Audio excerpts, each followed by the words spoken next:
दोस्तों good morning, जय भीम। आज 24 जनवरी है और आज एक ख़ास दिन है।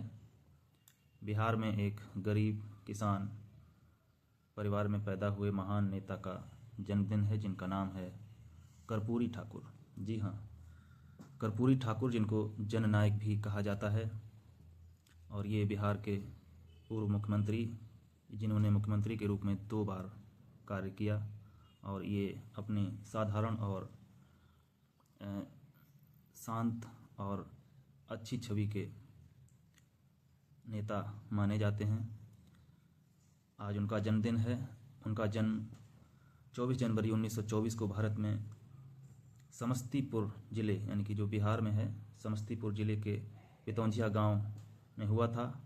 और आज उसको कर्पूरी ग्राम के नाम से जाना जाता है।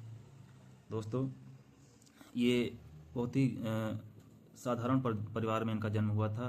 ये नाई समाज में पैदा हुए थे और इनके पिता का नाम जो है गोकुल ठाकुर था और वो पेशे से बाल काटने का काम करते थे।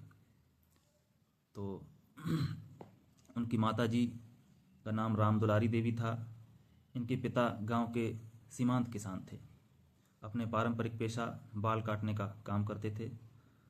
उन्होंने 1940 में जब पटना विश्वविद्यालय से 2वीं श्रेणी में जब मैट्रिक की परीक्षा पास की, तब पिताजी को लगा कि बेटा मेरा पढ़ने में होशियार है, अच्छा है, आगे चलकर कुछ अच्छा करेगा। बेटे से उम्मीदें काफ़ी लगी थी पिता की। मेहनतकश परिवार था। तो इन्होंने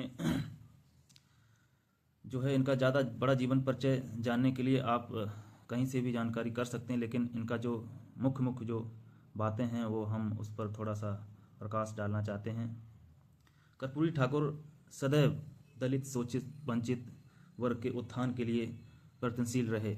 उन्होंने, कहा जाता है कि अपने शासनकाल में बिहार के दलितों को उनके स्वाभिमान की रक्षा करने के लिए, उनको जो है हमेशा शक्तिशाली बनाने के लिए, कहा जाता है कि उन्होंने अपने शासनकाल में दलितों को जो है असलहों का लाइसेंस प्रदान किया था। दोस्तों, कर्पूरी ठाकुर जी का जो दृष्टिकोण था वो एक तरह से जो गरीब, दलित, शोषित, वंचित, पिछड़े समाज को ऊपर उठाने का था।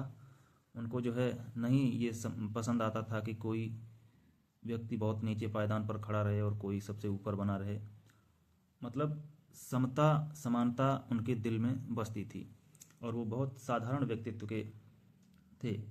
तो उनका जो है, और वो जयप्रकाश नारायण के समाजवाद से काफ़ी प्रभावित थे। उनका जो है 1970 में बिहार में मुख्यमंत्री के रूप में जब वो शपथ होता है, तो उसके बाद से ज़्यादा दिन नहीं, 1971 तक वो मुख्यमंत्री रहते हैं पहले शासनकाल में। और उसी में बिहार के लोगों को काफ़ी जो है सुविधाएं देने के लिए कार्य करते हैं अपने जीवन में। दोस्तों, कर्पूरी ठाकुर दूरदर्शी होने के साथ साथ एक ओजस्वी वक्ता भी थे। आज़ादी के समय पटना के कृष्णा टाकीज हॉल में छात्रों की सभा को संबोधित करते हुए एक क्रांतिकारी भाषण दिया था उन्होंने, और उसमें कहा था कि हमारे देश की आबादी इतनी अधिक है कि केवल थूक फेंक देने से अंग्रेजी राज बह जाएगा। सोचिए, इस भाषण के कारण उन्हें दंड भी झेलना पड़ा था। वह देशवासियों को सदैव अपने अधिकारों को जानने के लिए जगाते रहे। वह कहते थे कि संसद के विशेषाधिकार कायम रहें, ठीक है, अक्षुण्ण रहें, आवश्यकता अनुसार बढ़ते रहें, परंतु जनता के अधिकार भी, यदि जनता के अधिकार कुचले जाएंगे तो जनता आज न कल संसद के विशेषाधिकार को चुनौती देगी। ये क्रांतिकारी विचार कर्पूरी ठाकुर जी के थे। जी हाँ, आज उनका जन्मदिन है और इस मौके पर हम उनका गुणगान कर रहे हैं, उन्हें याद कर रहे हैं। उनके जन्मदिन पर उन्हें मैं सशक्त नमन करता हूं और आप लोगों से भी अपेक्षा रखता हूं कि उनके जीवन परिचय को समझिए, उनकी कार्यप्रणाली को समझिए, उनके दिए योगदान को समझिए और उनके द्वारा बताई गई बातों को भी अपने जहन में उतारिए। कर्पूरी ठाकुर का चिर परिचित नारा था कि अधिकार चाहो तो लड़ना सीखो, पग पग पर अड़ना सीखो, जीना है तो मरना सीखो। जी हाँ दोस्तों, वह जननायक ऐसे ही नहीं कहे जाते थे। वे सरल और सहज हृदय के राजनेता माने जाते थे। ठीक है, अभी 2023 में भारत की सरकार ने उनको जो है 23 जनवरी 2023 को भारत रत्न की उपाधि से सम्मानित किया। अब उन्हें भारत रत्न भी कहा जाता है। मरणोपरांत उनको भारत रत्न प्रदान किया भारत की सरकार ने। तो उनका जो है ईमानदार व्यक्तित्व। कर्पूरी ठाकुर बिहार में एक बार मुख्यमंत्री, 2 बार मुख्यमंत्री और दशकों तक विधायक और विरोधी दल के नेता रहे। 1952 की पहली विधानसभा में चुनाव जीतने के बाद वे बिहार विधानसभा का चुनाव कभी नहीं हारे। देखिए, राजनीति में इतना लंबा सफर बिताने के बाद जब वो मरे तो अपने परिवार को विरासत में देने के लिए एक मकान तक उनके नाम नहीं था। सोचिए, मरणोपरांत उनके नाम पर एक मकान तक नहीं था जो अपने परिवार को दे सके। ना तो पटना में, ना ही अपने पैतृक गांव में वो 1 इंच जमीन जोड़ पाए। कहीं भी उन्होंने 1 इंच जमीन नहीं जोड़ पाई। जब करोड़ों रुपयों के घोटाले में आए दिन नेताओं के नाम उछल रहे हों, कर्पूरी जैसे नेता भी हुए। विश्वास ही नहीं होता। उनकी ईमानदारी के कई किस्से आज भी बिहार में उनको जो है इसी तरीके से लोग बाग याद करते रहेंगे।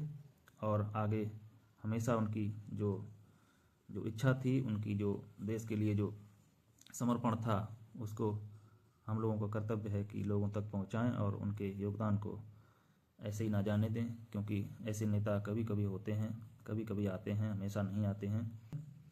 उसके बाद उनकी कई सारी स्मृतियां हैं जो आप लोगों को जो है जानकारी कर लेनी चाहिए। 17 फरवरी 1988 को उनका निधन हो जाता है। बिहार के जो एक स्वतंत्रता सेनानी, शिक्षक एवं राजनीतिज्ञ के रूप में उनको हमेशा याद किया जाएगा।